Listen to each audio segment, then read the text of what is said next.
and those who stand.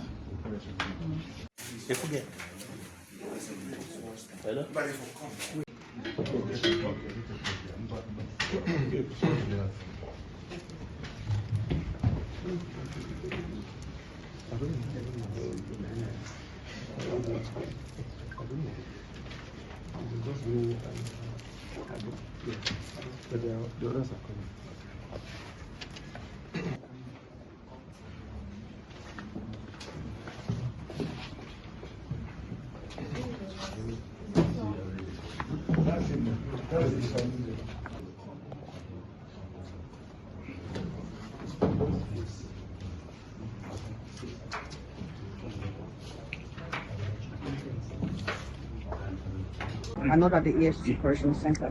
You know, as you all watched and witnessed, the defender has been arraigned, duly arraigned, pleaded guilty to all the 8 counts charges leveled against him.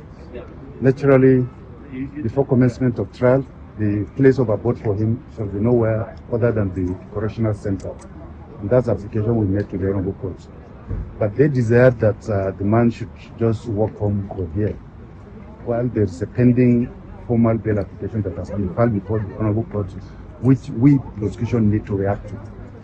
So having gone back and forth, the court made the appropriate order, remanding the defendants in the Kuje Correctional Center, and the matter is adjourned till Monday, when we shall all come back and argue the bail application. So lastly, sir, there's something that was striking. He was using the word "not true," because we're used to hearing the word "not guilty." How does that translate Doesn't into matter. anything? It's the same. I'm saying I'm not guilty. Yes. Thank you very much. Thank you. Table that your client has been remanded at the Kuje Correctional Center because you were actually wanting him to go home. No, I didn't want you to go home. Okay. First of all, let me thank you for coming this morning, and let me thank you for also assembling all the cameras to cover this very, in my view, very important trial. Absolutely. But then what we asked the court wasn't for him to go home. We wanted to ask the court, and we asked the court that because of his health condition, indeed even the AFCC agreed that he's not well, and because of his health condition, that he needs to have access to medical attention. Now, unfortunately, they don't have that at the AFCC. And what I asked the court was to allow that whilst he's anywhere, whether it's the Correctional Center or wherever he is, that he may have access to medical attention. That's what I asked the court for. And we're happy that the court agreed to come back for this matter on Monday. Thank you very much, sir. You guys want to ask me again? Can we have your full name, sir? See, now that's the first you would have asked me.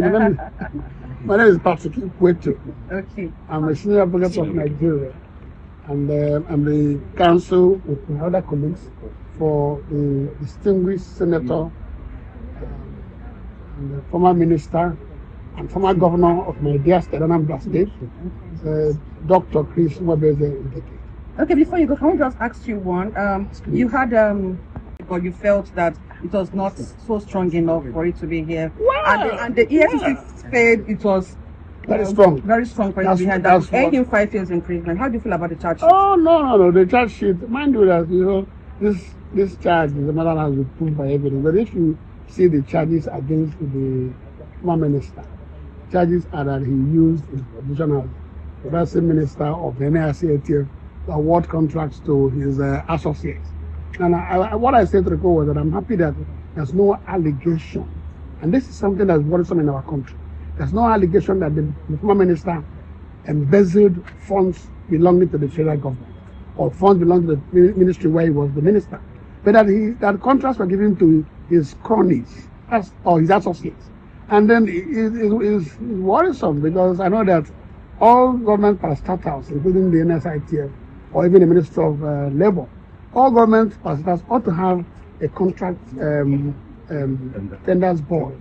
They have to have a committee that supervises our works contract. I don't know that one person, whether it's the minister or whether it's anybody, can award contract to for the ministry or for an MDA to one person. So if you look at the charges against him, he was governor of our state, and I can tell you that till tomorrow, the work he did as governor in 2003, I think that's what it was, or before 1999, 2003, that work he did there is still standing out quite tall.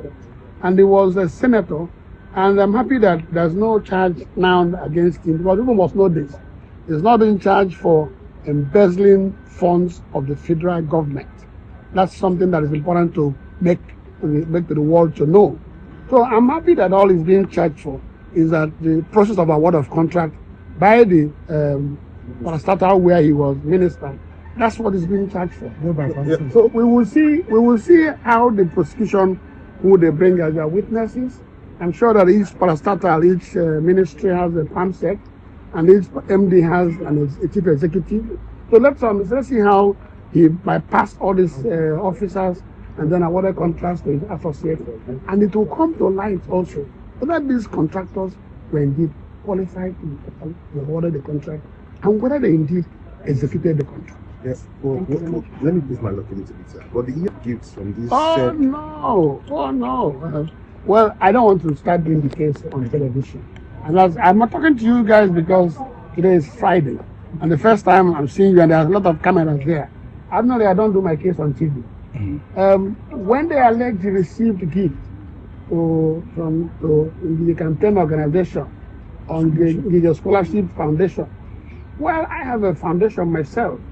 People make donations to my foundation. I mean, I can tell you that you have people who give scholarship under my foundation. So if he has a scholarship foundation, that should be commended, because that is what we need in this country. That is what we desire. He's helping to train people.